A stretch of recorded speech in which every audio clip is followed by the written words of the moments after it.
गर्मी का मौसम था। उस दिन इंडिया और पाकिस्तान का मैच भी चल रहा था। बहुत देर तक सिग्नल मिलाने पर ही टीवी में सिग्नल आ रहा था। अनुज रोज रोज सिग्नल मिलाकर परेशान हो चुका था। जब भी लाइट चली जाती थी, उसके बाद सिग्नल खराब हो जाता था।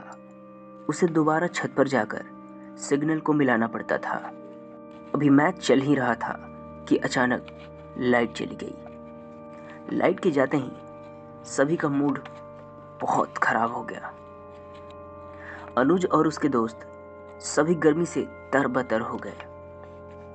उन्हें गुस्सा इस बात का नहीं आ रहा था कि गर्मी लग रही है, बल्कि गुस्सा इस बात का आ रहा था कि उनके फेवरेट टीम का क्रिकेट मैच चल रहा था।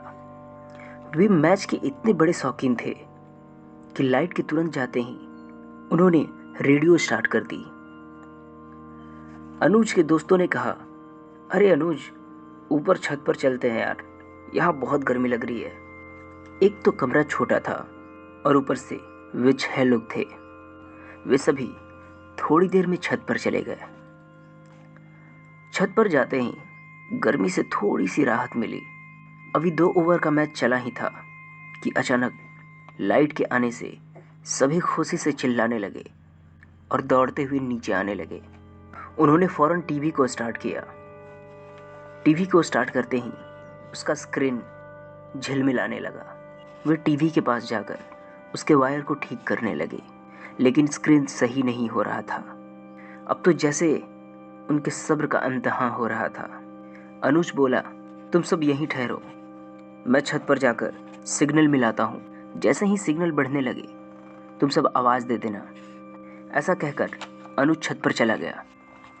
अनुज अपने फ़ोन का लाइट ऑन करके एंटीना के तार को ठीक करने लगा। कुछ देर तक सिग्नल मिलाने पर नीचे से आवाज़ आई। अनुज जब भी एंटीना को छोड़ता था, सिग्नल फिर से गायब हो जाता था। 20 से 25 मिनट तक लगभग ऐसा चलता रहा। अनुज जब भी एंटीना को छोड़ता, सिग्नल फिर से गायब हो जा रहा था। अनुज को बहुत तेज गुस्सा आया। अचानक अनुज के मन में एक उपाय आया। उसने पास में रखे हुए ईंटों को एंटीना के वायर पर रख दिया। ऐसा करते ही अनुज के दोस्तों ने नीचे से आवाज लगाई, सिग्नल आ गया, आ जाओ जल्दी, रहने दो। फाइनली अनुज बहुत खुश हुआ।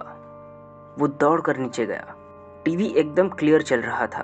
अनुज जैसे ही कमरे में बैठा, मात्र 2 गेंदें अभी हुई थी कि अचानक फिर से सिग्नल चली गई। सब बेचैन हो गए। अनुज के दोस्तों ने कहा, कैसे सिग्नल मिला था यार, शिट मैन, देखो फिर से दोबारा जाके देखो यार। अनुज ने कहा, रुको मैं कुछ करता हूं। वो दौड़कर छत पर गया। उसने देखा, उसने जो ईंट रखी थी वो वहां से हट चुकी है। वो ये देखकर हैरान हो गया, भला ईंट अपने जगह से कैसे हिल सकता है। उसने बिना सोचे और बिना वक्त जायर किए दोबारा ईंट को रखकर सिग्नल को ठीक कर दिया। नीचे से आवाज आई, हाँ आ गया जल्दी आ जाओ। अनुज भागते हुए नीचे गया। वो जैसे ही कमरे में पहुंचा, सिग्नल फिर से गायब हो गया। अब तो हद हो गई थी। हर 5-5 मिनट पर सिग्नल गायब हो जा रहा था। सारे दोस्त परेशान हो चुके थे।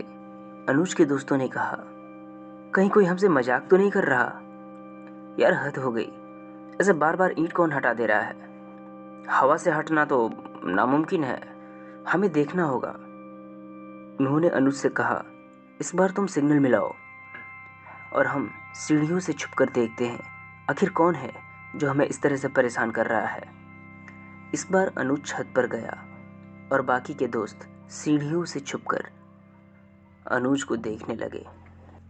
अनुज जैसे ही एंटीना के पास पहुंचा और ईंटों को रखने लगा, उसके पीछे का जो दृश्य था उसे देखकर सीढ़ियों से छुपकर देख रहे दोस्तों की रूह कांप गई। उन्होंने देखा एक सफेद आकृति अनुज के पीछे खड़ी है और नफरत भरी आंखों से अनुज को देख रही है।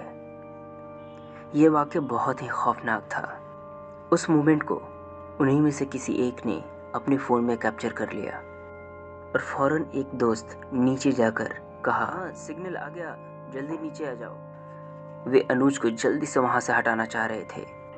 अनुज जैसे ही नीचे आने लगा, उसने अपने दोस्तों को सीढ़ियों पर देखकर बोला, क्या हुआ, तुम सब इतने डरे हुए से क्यों हो? इतना कहते ही जब वो एंटीना की तरफ मुड़कर देखा तो उसकी आंखें चौड़ी हो गई। वो सफेद आकृति उसी एंटीना के पास खड़ी थी।